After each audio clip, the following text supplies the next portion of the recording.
मैं अरुण मिश्रा फिर से एक बार आप सबके समक्ष। कैसे हैं आप? मैं उम्मीद करता हूं कि आप सभी अपने परिवार के साथ कुशल से और प्रसन्नता के साथ होंगे।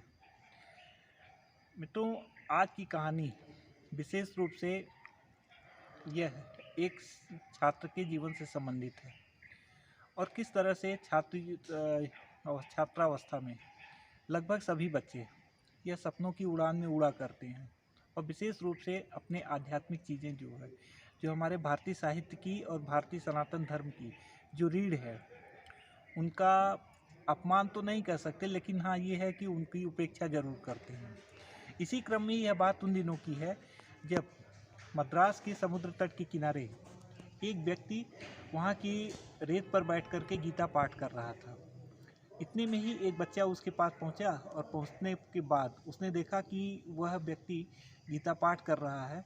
तो जब उसका गीता पाठ समाप्त कर लिया तो पाठ समाप्त करने के बाद वह व्यक्ति उनके पास गया और कहा, क्या सर आप भी क्या गीता पाठ करते हैं? अरे यह भी कोई पढ़ने की चीज़ है?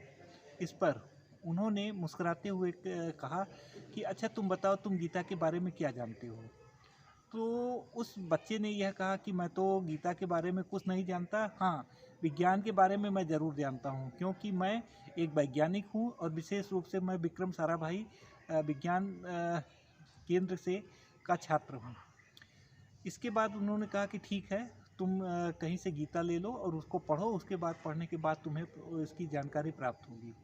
इतनी बात जब हो ही रही थी, थोड़ी देर बाद वहाँ पर दो गाड़ियाँ आकर के रुकी और पहली गाड़ी से कुछ ब्लैक कैट कमांडो थी और उसके साथ साथ दूसरी गाड़ी से एक केवल सिपाही गाड़ी बाहर निकला और उस व्यक्ति ने अपना गीता की पुस्तक उठाई और उठाने के बाद पीछे जो उस गाड़ी में सिपाही बैठा हुआ था उसकी गाड़ी में जाकर के बैठ गया। और उसके बाद जब वो बैठ रहा था तो उसके बाद उन्होंने कहा कि मैं ही विक्रम साराभाई हूँ, जहाँ पर कि तुम पढ़ने जाते हो और जहाँ पर कि तुम वैज्ञानिक की बनने की स्वप्न देख रहे हो।